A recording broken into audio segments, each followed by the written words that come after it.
Bienvenue à cette exploration approfondie. Aujourd'hui, on plonge dans le monde fascinant et parfois un peu flippant, il faut le dire, des araignées. Oui, un monde incroyablement diversifié. Avec plus de 50 000 espèces connues, la question se pose, quelle est la morsure la plus redoutable? C'est la question, en effet. Notre mission aujourd'hui, essayer de classer ces morsures, des plus bénignes aux potentiellement mortelles. Et pour ça, on s'appuie sur une analyse vidéo assez poussée de la chaîne YouTube My Wild Backyard. The Worst Spider Bites on Earth Ranked. C'est ça le titre? Exactement. Alors on va parler de venins qui paralysent, d'autres qui nécrosent les tissus, et on va essayer de démystifier quelques idées reçues aussi. Tout à fait. L'objectif, c'est pas juste de faire une liste, hein. C'est de comprendre un peu les mécanismes biologiques derrière ces venins. Pourquoi sont-ils si puissants? Pourquoi si différents? Et comment l'évolution a joué là-dedans? Voilà. On va essayer de décortiquer ça en suivant la logique du classement de la vidéo. Super. Alors, commençons tout en bas. Tiers F. Celles qui sont incapables de nous mordre, en gros. Le risque zéro absolu. Et là, d'après la source, il n'y en a qu'une, la tisseuse à orbe crénelée. Acrodorb Weaver, en anglais. On peut en trouver chez nous, d'ailleurs. Oui, elles sont assez communes. Sa particularité, c'est qu'elle n'a plus de glande à venin. C'est la seule araignée connue comme ça. C'est assez fou, oui. L'évolution l'a désarmée, en quelque sorte. Elle a développé une autre technique. C'est ça. Elle étouffe sa proie avec sa toile, puis elle régurgite des enzymes pour la digérer de l'extérieur. Donc pour nous, aucun danger. Totalement inoffensive. C'est une exception intéressante. Ça montre bien que le venin n'est pas la seule arme des araignées. Elle est logiquement tout en bas de l'échelle, oui. On remonte un tout petit cran, niveau D. Là, théoriquement, elles peuvent nous mordre, mais bon, l'effet est vraiment minime. Quasiment négligeable. Premier exemple, les pholques. Vous savez, ces araignées très fines avec de très longues pattes qu'on trouve souvent dans les caves, les coins des pièces. Ah oui, les daddy long legs des anglophones. Elles vivent près de nous, c'est ce qu'on appelle la synanthropie. Et il y a ce fameux mythe qui circule. Elles seraient hyper venimeuses, mais leurs crochets seraient trop petits pour percer la peau. Le classique. Et c'est faux. Bah voilà, la vidéo le confirme. C'est faux sur les 2 points. D'abord, leurs crochets peuvent percer notre peau. Mais Le venin est très très faible pour nous. La source décrit la morsure comme une sensation de bourdonnement, un petit picotement, une petite rougeur qui gratte à peine quelques minutes, et puis c'est tout. pas de quoi s'inquiéter donc. Non. Le mythe vient sans doute du fait qu'elles sont capables de chasser d'autres araignées qui, elles, sont dangereuses pour nous, comme les veuves ou les recluses. Mais ça ne prouve rien sur la toxicité de leur venin pour les humains, c'est une question de spécificité. D'accord. Toujours au niveau D, on a les araignées de toile commune. Celles qui font ces toiles un peu en désordre, vous savez. Elles se tiennent souvent la tête en bas. Les ptérididés, oui. Très communes aussi. Leur venin, c'est une neurotoxine légère faite pour les insectes. Sur nous, ça fait quoi? Un petit pincement. Oui, un petit pincement, peut-être une très légère sensation de brûlure locale, mais sans aucune suite. C'est vraiment inoffensif. Faut quand même noter, comme le dit la source, que dans cette même famille, on trouve des cousines beaucoup moins sympathiques. Ah oui, on y viendra. Les veuves noires, par exemple, sont des ptérididés. Mais la grande majorité de ces araignées de toile commune sont vraiment inoffensives. Bon, on quitte cette zone de quasi-innocuité, on monte au niveau C. Là, ça commence à piquer un peu plus sérieusement. La morsure est douloureuse, mais généralement sans gravité médicale. Voilà, comparable à une piqûre d'insecte, genre abeille ou guêpe, mais sans aller plus loin en général. On commence avec les épères, les orb weavers, celles qui font ces superbes toiles géométriques bien régulières. Très reconnaissable, oui. Leur stratégie, c'est vraiment la toile. Elle est solide, elle est efficace pour piéger les insectes. Du coup, leur venin n'a pas besoin d'être extrêmement puissant. C'est une neurotoxine légère, juste pour paralyser la proie le temps de l'emmailloter. C'est ça. La source compare la douleur de la morsure à celle d'une piqûre d'abeille, voire moins. Douleur locale, ça démange un peu, parfois un léger engourdissement autour. Et puis, comme elles sont sur leur toile, bien visibles en extérieur souvent, Oui, le risque de se faire mordre accidentellement est faible. Il faut vraiment aller les embêter. exactement, elles sont pas du tout agressives. Ensuite, toujours en C, un cas intéressant. Les tégénaires et araignées des prairies. Funnel weavers en anglais. Attention, pas les atrax australiennes, hein. Celles-ci font des toiles en forme d'entonnoir. Oui, et il y en a une en particulier, la tégénaire des champs, ou hobo spider, qui a eu une très mauvaise réputation dans le nord-ouest des États-Unis. Ah oui, Pourquoi? On l'a accusé de provoquer des nécroses de la peau.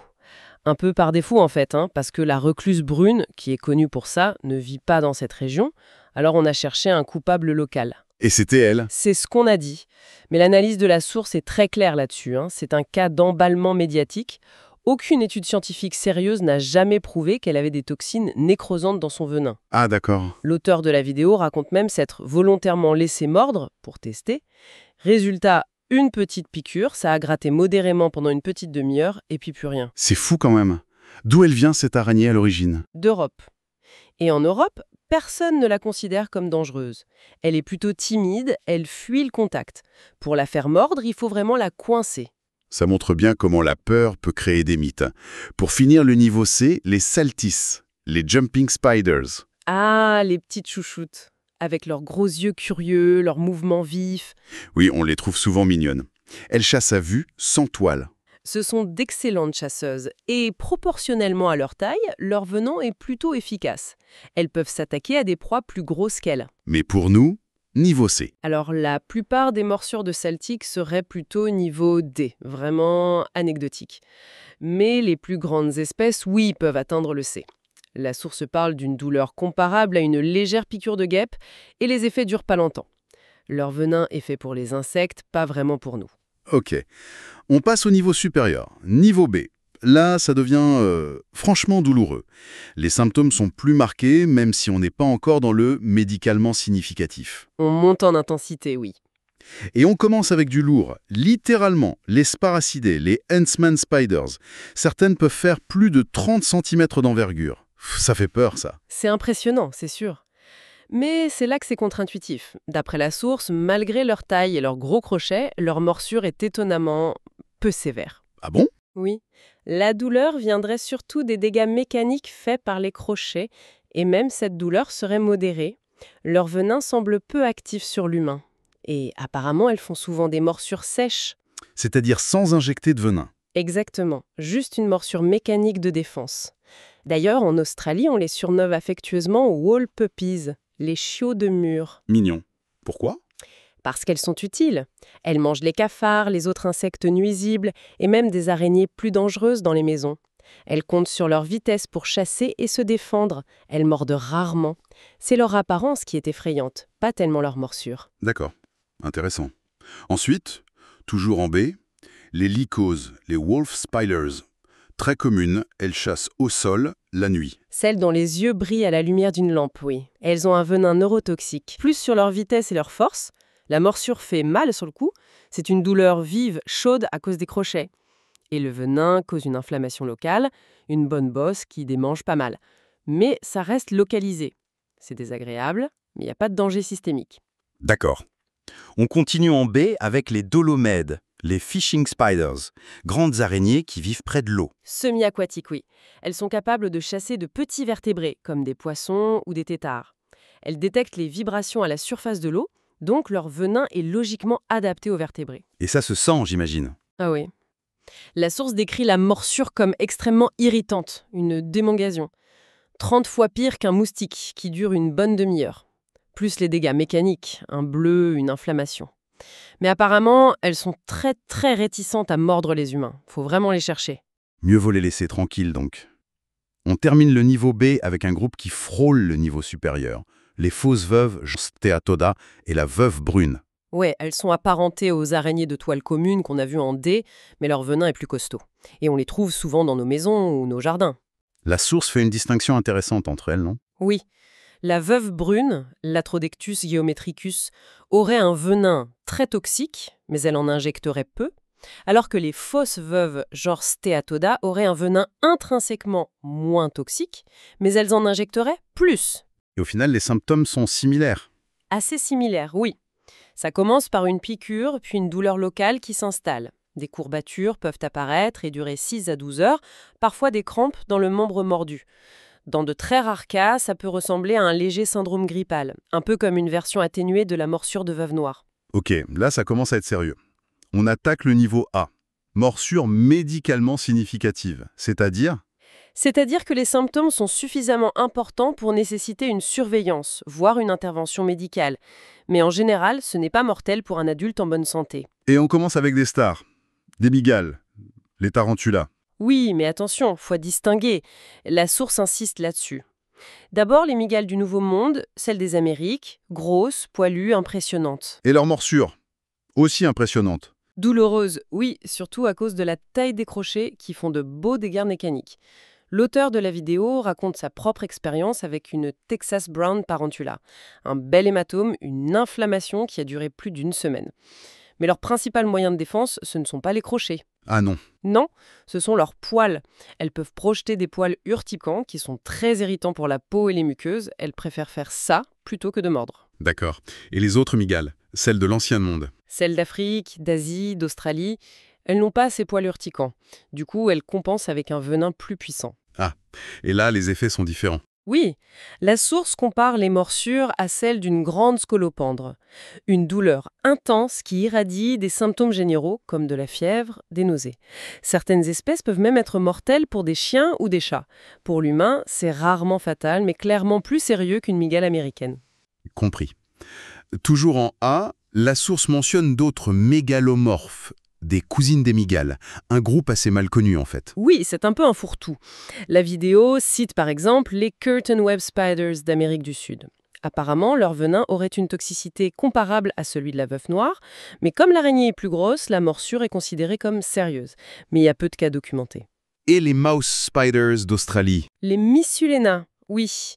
Leur venin ressemble à celui des terribles atrax, mais l'araignée est plus petite, donc la morsure n'est pas mortelle, mais elle cause quand même des symptômes inquiétants. Difficulté à respirer, engourdissement, problèmes moteurs.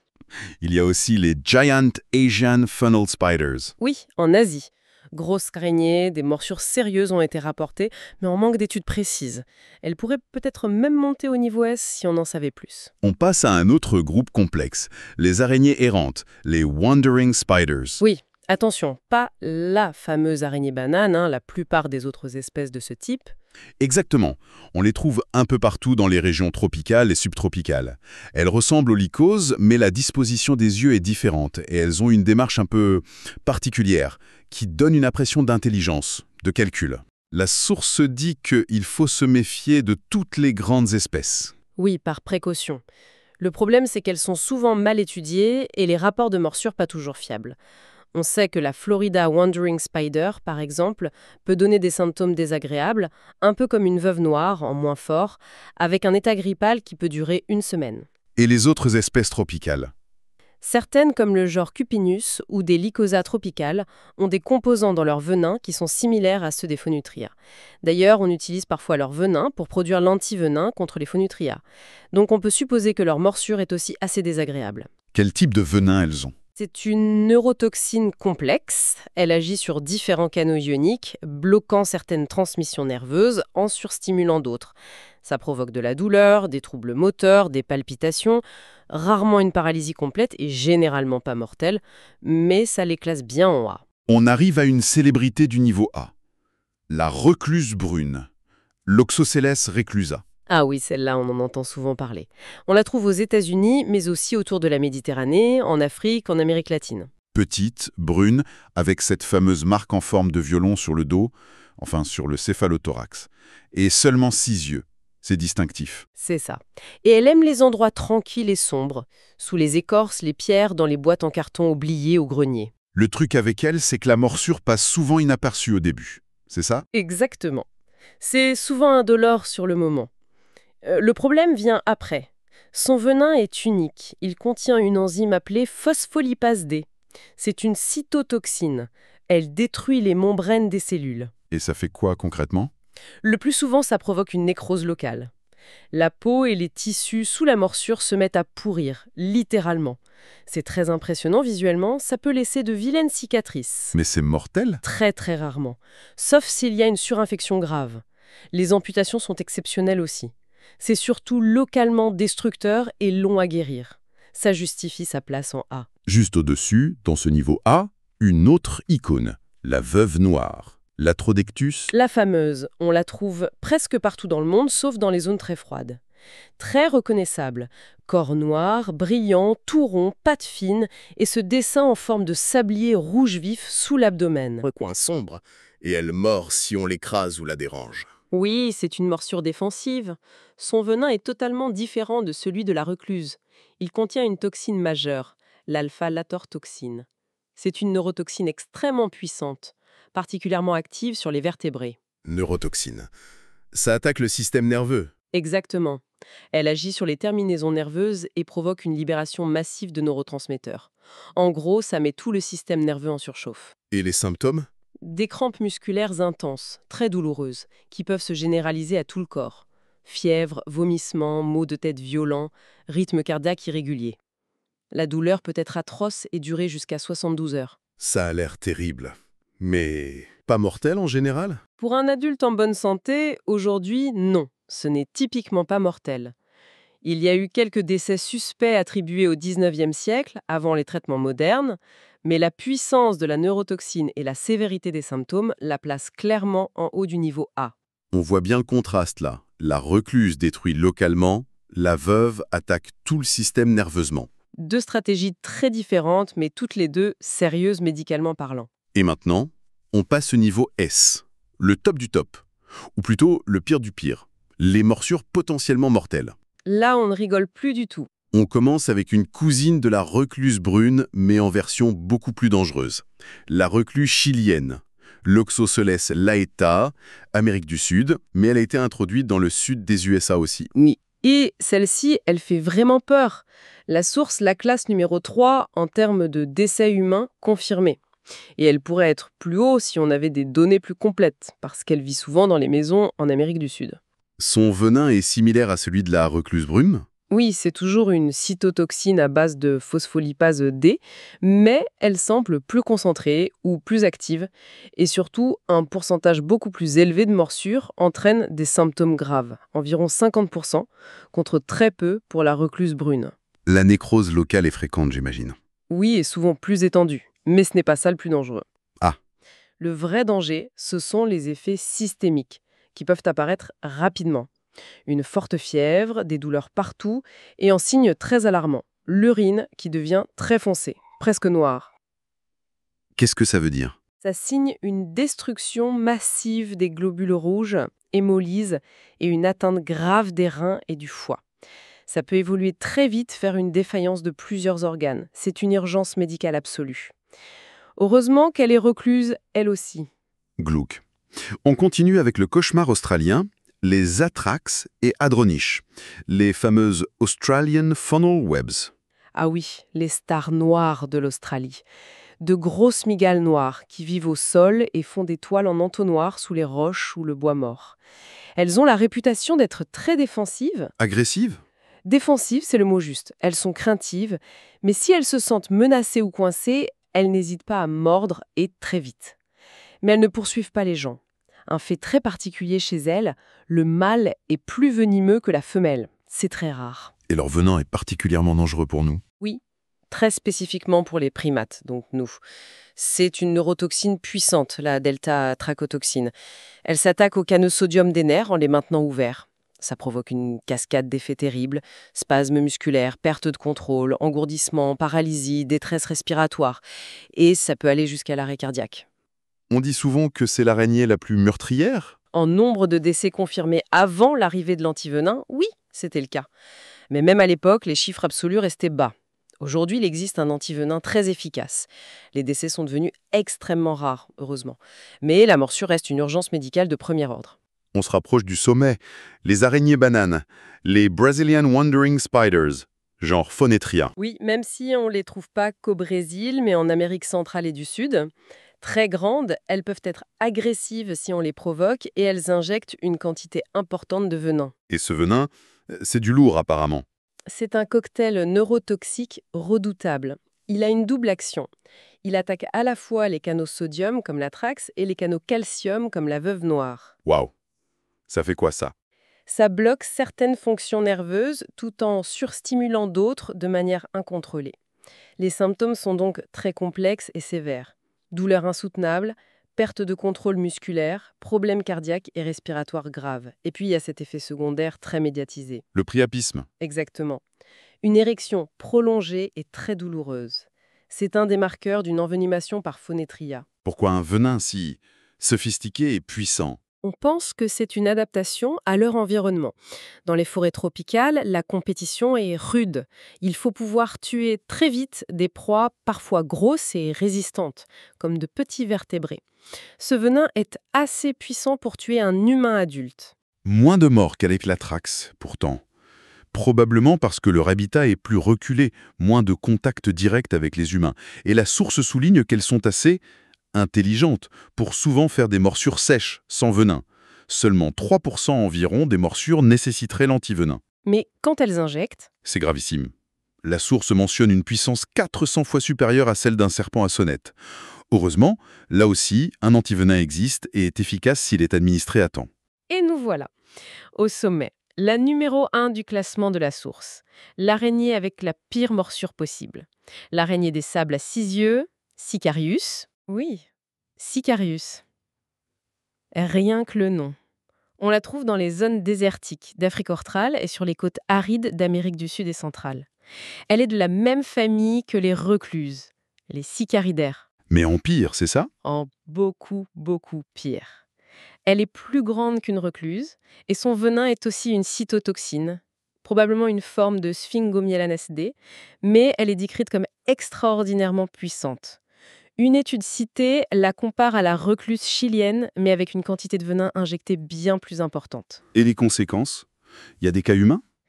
C'est là que ça devient terrifiant. Il n'y a que 2 cas suspects de morsure humaine documentés dans la littérature médicale. L'un a perdu son bras suite à une nécrose massive, l'autre est décédé. Et le pire du pire, il n'existe aucun antivenin. Dis certaines. C'est exactement ça. Les issues possibles sont doubles et toutes les deux atroces. Soit une nécrose tissulaire incontrôlable, fulgurante, qui se propage et nécessite des amputations très larges pour tenter de sauver la vie, soit une toxicité systémique. Le venin attaque les vaisseaux sanguins, les organes, ça provoque des hémorragies internes, une destruction des organes, une coagulation intravasculaire disséminée, une mort lente et douloureuse. C'est le scénario catastrophe absolue. Vraiment. Le seul point rassurant, si on peut dire, c'est que le risque de se faire mordre est infinitésimal.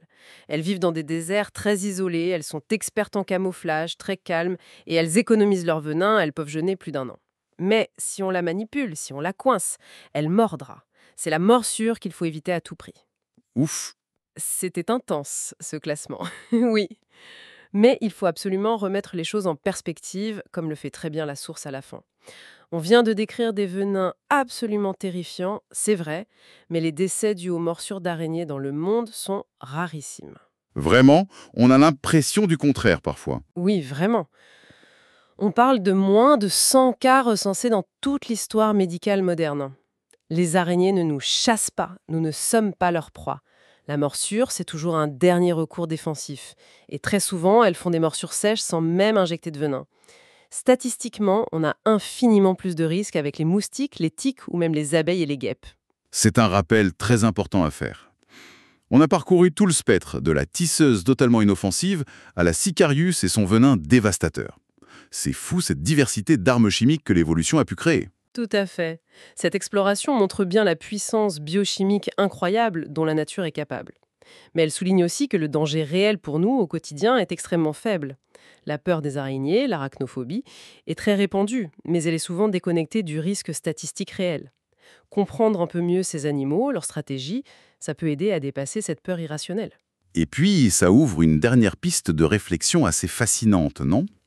Ces venins si complexes, si destructeurs, ce sont aussi des bibliothèques de molécules uniques, affinées par des millions d'années d'évolution. Absolument.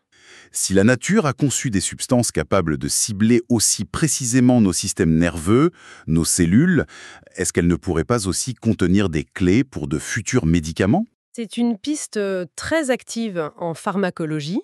On étudie des composants de venin pour développer de nouveaux analgésiques, par exemple, en ciblant spécifiquement certains canaux de la douleur. On explore aussi des cytotoxines pour viser des cellules cancéreuses. C'est le paradoxe ultime. La substance la plus mortelle pourrait un jour cacher un remède. C'est tout à fait possible. La nature est pleine de surprises. Ces venins sont une ressource incroyable pour la recherche biomédicale. C'est une voie d'exploration passionnante.